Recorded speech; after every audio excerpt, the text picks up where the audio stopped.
los jóvenes y las jóvenes, como dirían algunos ahora, a veces pasan la noche en blanco, pero en su versión pasarla de boleto.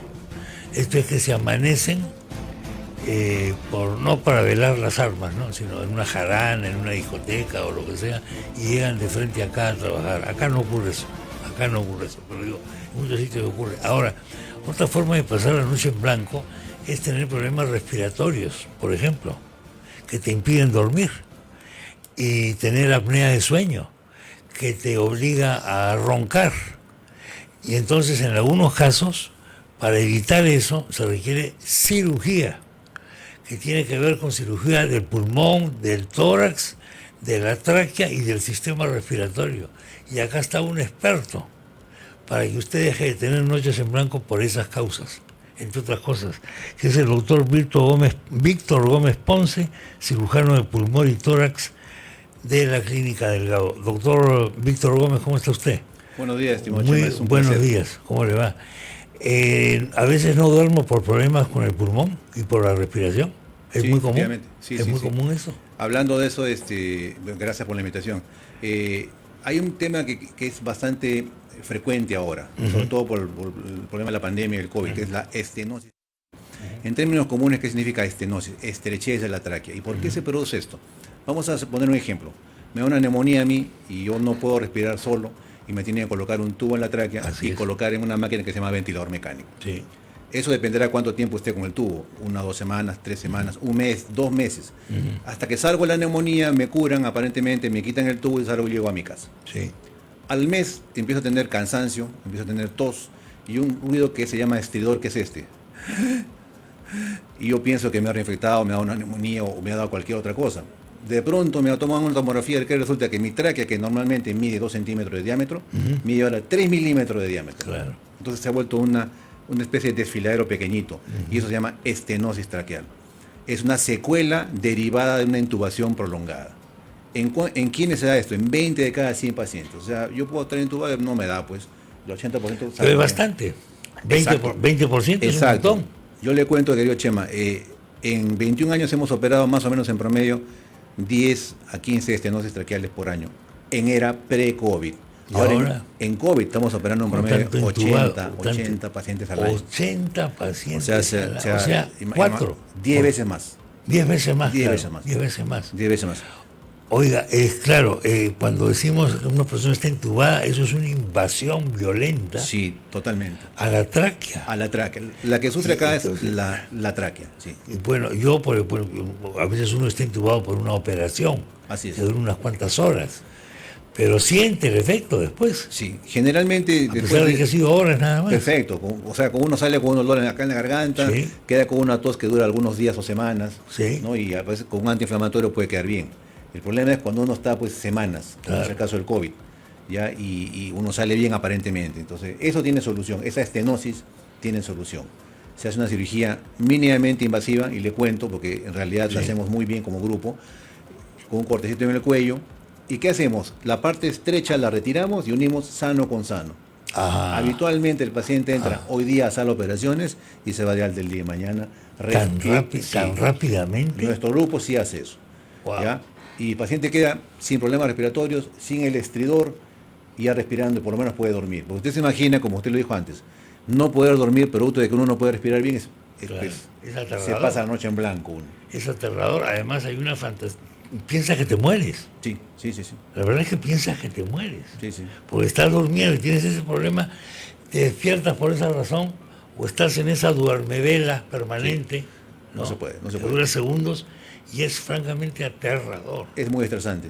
¿Y cómo se ha logrado hacer esa cirugía de manera tan rápida, oiga? Y la Nosotros hemos recuperación tan rápida. Nosotros ¿por hemos qué? empezado eso en el 2001, Sí. pero fíjese, en la medida que hemos avanzado y en la evolución, en la experiencia, antes operábamos un paciente, hoy día, por ejemplo, y se iba al cuarto, quinto día, con una serie de medicaciones y todo. Ahora no, ya la hacemos de manera rutinaria, casi ambulatoria. Casi ambulatoria. Ya hay mucho más entrenamiento, eso depende de la expertise del grupo humano, del equipo de cirujanos, del equipo de enfermeras, ya, y todos los que participamos ahí, pues en realidad.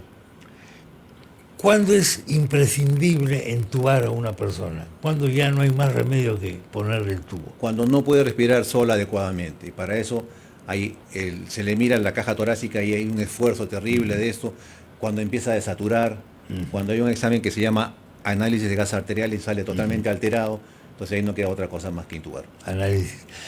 Vamos a poner caso, fumadores. ¿Cómo funciona la tráquea con los fumadores? Uy, es terrible porque lleva a lo que se llama bronquitis o traqueitis crónica, son los tosedores crónicos, ¿ya? Y el extremo, digamos, de la lesión del tabaco es el EPOC, la enfermedad pulmonar obstructiva crónica.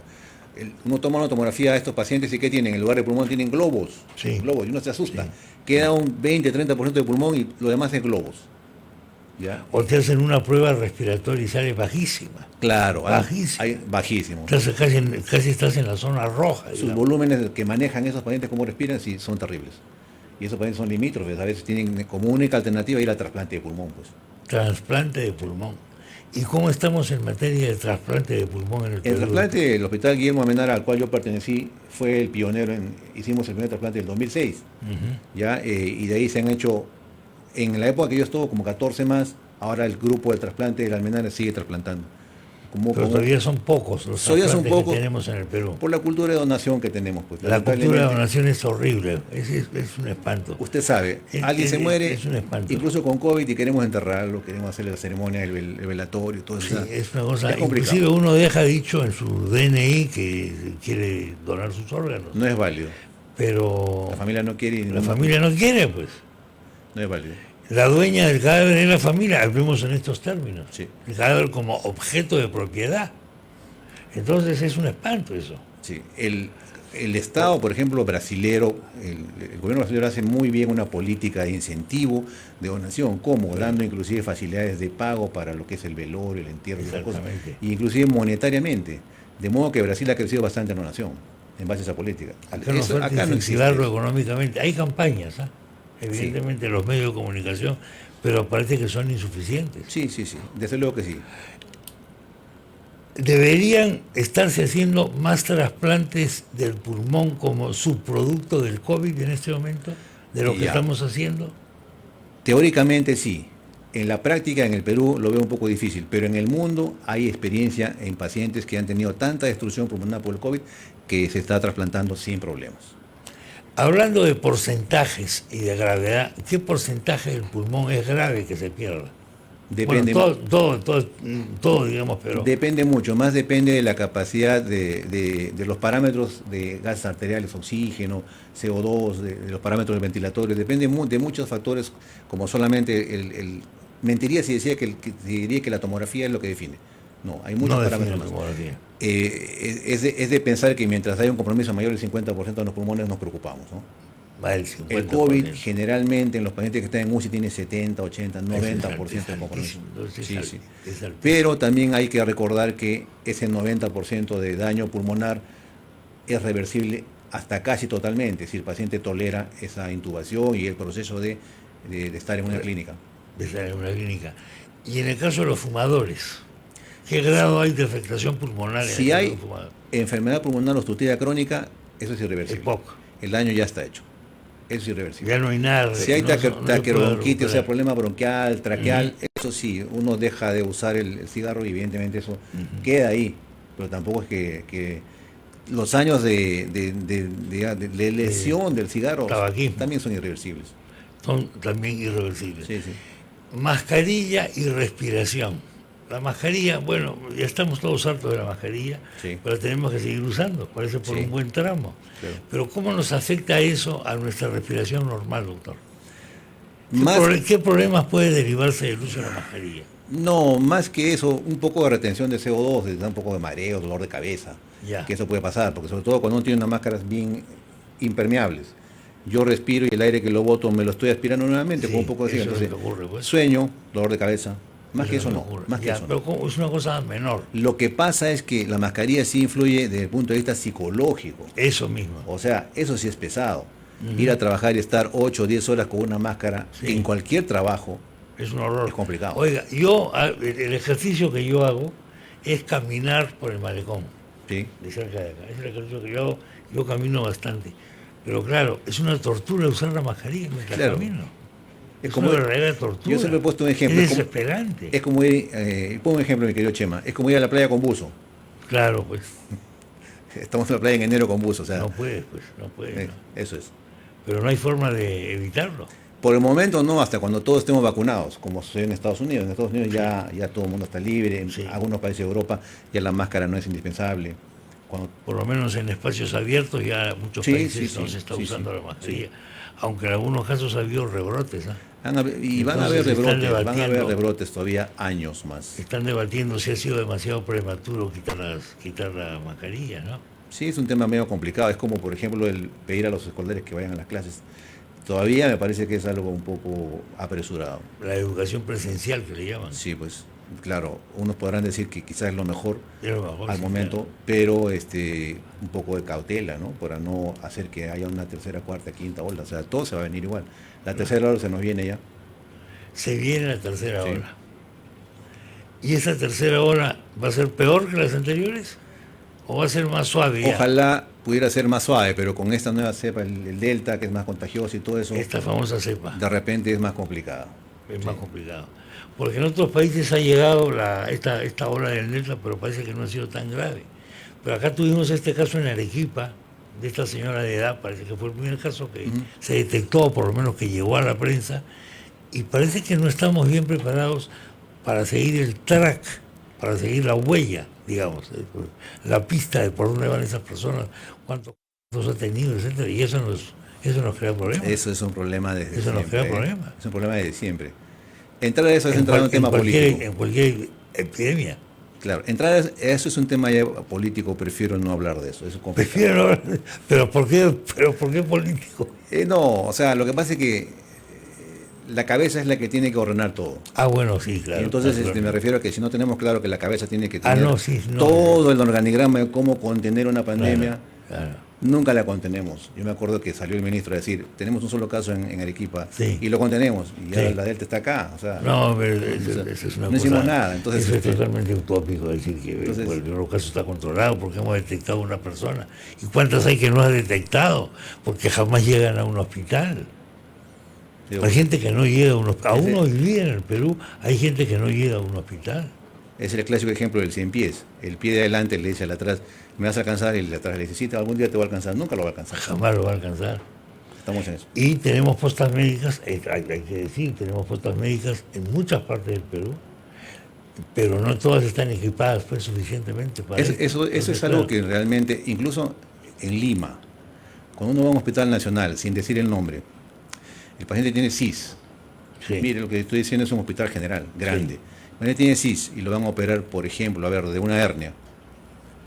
El CIS aparentemente le cubriría todo, todito. No hay suturas, no hay bisturí, Sí. no hay guantes. Entonces el CIS que cubre la cama, entonces la cama y el colchón. Sábana no tiene el CIS también. sí. Frazadas tampoco. Entonces, ¿qué cubre el CIS? Tienes que llegar con tu maletín lleno de esas cosas. Por eso yo me querido Chema. Y si tienes plata para eso ya no vas a la posta médica. Ese ¿no? es un tema político, sí. Es un tema político. Bueno, a mí me ha pasado, ¿ah? Que yo he tenido que llevar bisturís y cosas ¿Ah, sí? en situaciones de extrema emergencia.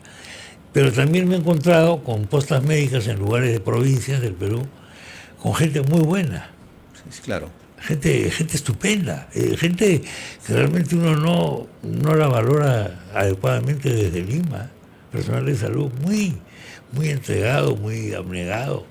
Se nota una posta médica pobre, no hay muchos medicamentos, pero la gente suple esto con... Sí, sí, con yo creo buena- que eso es con buena importante. O sea, voluntad, empezando por la gente, empezando por el personal de salud, ¿no? Sí, ¿ya? Que sin embargo es maltratado también. sí. O sea, empezando por una vacuna que es Sinopharm, que Oiga, ¿qué hacemos con la tercera vacuna? Que requieren los médicos, las enfermeras, el personal de salud, etcétera. sí, eso es un tema pendiente, un tema que debe verse con... Pero con- ¿por qué es tan con polémico rapidez. esto? El Estado dice que no necesitamos tercera vacuna. Y los médicos dicen que sí necesitan. El problema es que los que se mueren son los médicos. Es claro. Ese es el un problema. solo ejemplo, O sea, mi querido quien, Chema. quien Un paga solo la cuenta ejemplo. es el médico. Un solo ejemplo. Hay médicos que se han tomado exámenes para ver si han hecho defensa con la vacuna Sinopharm y simplemente no tienen cero Sí. anticuerpos. Claro. Entonces, yo tengo que hacer guardia más tarde en una unidad de cuidado intensivo con cero de defensa, con 2 vacunas aparentemente óptimas y resulta que no. Ese es el problema. Pues. Sí. ¿hay una desconfianza ahí o hay simplemente que no se quiere dar el brazo a torcer y se quiere decir que la vacuna china está tan polémica? Yo creo eso, Sí. lo segundo. Lo segundo, que ha sido tan polémica, bueno, ya digamos que el Estado dice una cosa, el privado o el médico dice otra cosa, pero quien está en juego es el médico. Sí. Háganle caso, pues, denle la tercera dosis, pues. ¿Cuánto cuesta eso? Nos vamos a ir a la quiebra, más de lo que ya estamos, quiero decir. Por eso me parece que no. Bueno, la buena noticia es que nuestro expresidente ya se vacunó con su tercera dosis. Exactamente. Y el viceministro con 4. ¿Ya ve? Será por volumen, por peso. La vacuna no es por peso, ¿no? Digo, yo pregunto, no sé. Puede ser que sea por peso. Por eso estoy subiendo de peso. Está usted subiendo de peso para ponerse la tercera y la cuarta y la quinta dosis. Sí, sí. Bueno, yo no sé, porque es una cosa que... En Bahrein están poniendo tercera dosis. Sí, Pfizer. sí. Pfizer. Sin ir lejos, o sea, Angela Merkel en Alemania se ha puesto 3 vacunas diferentes, ¿no?